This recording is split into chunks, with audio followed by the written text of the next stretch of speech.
খালেদা জিয়ার মৃত্যুর খবর প্রকাশের পর থেকেই দেশ জুড়ে নতুন প্রশ্ন উঠেছে। তিনি কি সত্যিই আজই মারা গেছেন নাকি আরও আগেই সব কিছু ঘটে গিয়েছে? এসব প্রশ্ন কেন্দ্রে এখন একজনই, ফাতেমা। তিনি কয়েক দশক ধরে ছায়ার মতো লেগেছিল বেগম খালেদা জিয়ার পাশে। হাসপাতালে ভর্তি হওয়ার পর থেকে আজ পর্যন্ত খালেদা জিয়ার কোনো ছবি কিংবা ভিডিও প্রকাশে আসেনি। সাংবাদিকদের প্রবেশ নিষেধ ছিল। শীর্ষ কয়েকজন নেতা ছাড়া কাউকে ভিতরে যেতে দেওয়া হয়নি। এই গোপনীয়তার মাঝে গুঞ্জন ছড়ায় নেত্রীর অবস্থা আশঙ্কাজনক। বিভিন্ন সূত্রের দাবি 28শে নভেম্বর থেকে পরিস্থিতি গুরুতর হয়ে ওঠে। সেই সময় থেকে ফাতেমার বাইরের যোগাযোগ প্রায় বন্ধ করে দেওয়া হয়েছে। অভিযোগ আছে তিনি কান্নার ভেঙে পড়লে তাকে বাইরে কথা বলতে দেওয়া হয়নি। আরও প্রশ্নের জায়গায় একটি বিষয়, যদি উন্নত চিকিৎসার সুযোগ ছিল তাহলে কেন বিদেশ নেওয়া হলো না? কেন কোনো ভিডিও বার্তা দেওয়া হলো না? এসব প্রশ্নের স্পষ্ট উত্তর আজও নেই। এদিকে তারেক রহমান দেশে ফেরার পরপরই মৃত্যুর ঘোষণা আসা নিয়ে আলোচনা চলছে। অনেকের ধারণা সবকিছু পরিকল্পিতভাবে নিয়ন্ত্রণ করা হয়েছিল। সরকার এখন পর্যন্ত ঘোষণা দিচ্ছে না বেগম খালেদা জিয়ার মৃত্যুর কারণ।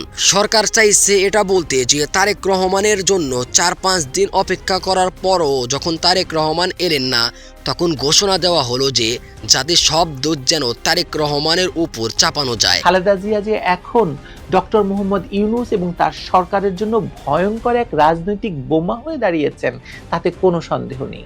তার মৃত্যুর ঘোষণা দিলে মানুষ রাস্তায় নামবে, যতই তার অসুস্থতার জন্য মৃত্যু হোক না কেন। বেগম জিয়ার শেষ পরিণতি নিয়ে যে রাজনীতিটা হলো, এটা বাংলাদেশের জন্য তো বটেই, এটা বেগম জিয়ার রাজনৈতিক ক্যারিয়ারের জন্য কি ভালো হলো? দেওয়া হয়েছে প্রধান উপদেষ্টার অফিসিয়াল ফেসবুক পেজ থেকে। এর আগেও দেওয়া হয়েছিল অধ্যাপক আলী রিয়াজের বিরুদ্ধে যখন একজন ধর্ষণের অভিযোগ এনেছিল তখন। আচ্ছা দাঁড়ান, আপনাদেরকে বিজ্ঞপ্তিটি পড়ে শোনাই।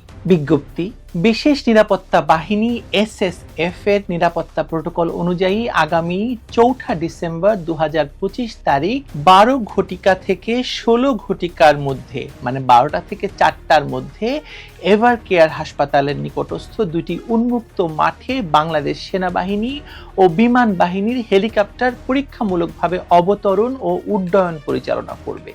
এ বিষয়ে কোনো ধরনের অপপ্রচার বা বিভ্রান্তি থেকে বিরত থাকার জন্য অনুরোধ করা হলো।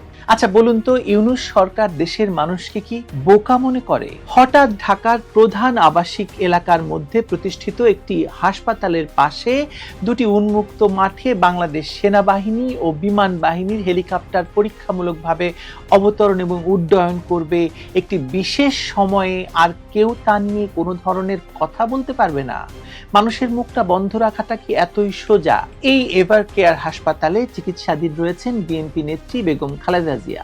তিনি জীবিত আছেন কিনা কিংবা মৃত, তার শারীরিক অবস্থা কি, তা নিয়ে যখন দেশে বিদেশে আলোচনা তুঙ্গে, তখন এই হাসপাতালের পাশের মাঠে একটি নির্দিষ্ট সময়ে দুই বাহিনীর হেলিকপ্টার ওঠানামা করবে আর মানুষ সেটা নিয়ে কথা বলবে না। দেশের মানুষ এতটাই উদ্বেগহীন, শান্ত আর অরাজনৈতিক হয়ে গেছে বলে মনে করেন ইউনূস মহাজন? আমরা তো জানি যে ইউনূস মহাজনের চেষ্টাটাই তাই, যে মানুষ যাতে রাজনীতি নিয়ে কথা না বলে, সরকার নিয়ে কথা না বলে, কোনো রাজনৈতিক দল না থাকে, এবং সে কারণেই তার এই -2 থিওরি 1-11-তে শুরু করেছিল, এখন আবার নতুন করে দেখা দিয়েছে, এখন আবার -4 হয়ে যাচ্ছে, অনেক কিছু হয়ে যাচ্ছে, আওয়ামী লীগ, বিএনপি। তিনি শুধু জামাতকে নিয়ে একটি সরকার চালাতে চাইছেন।